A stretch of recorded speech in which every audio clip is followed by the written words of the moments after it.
Знов прокинулись ранки холодні. Дощ хрестами в сніжинках застиг. Поминаючи мертвих сьогодні, ми рятуємо майбутнє живих. День жалю, день скорботи, печалі, запалив нашу пам'ять свічки.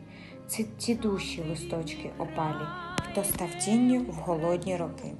Без притулку у храмі Господнім, поміж хвилі лети ріки. Стогнуть душі, бо в серці народнім приросли забуття колючки. Полікуємо свічею, зорею день минулий, згадаймо усіх, хто любов'ю живою своєю поділитися з нами не встиг. Щоб у ранки і теплі, і холодні не йшли шокуватись хрести, щоб не плакали душі голодні, свічку пам'ять свою захисти. Про чужу орду криваво чолу вода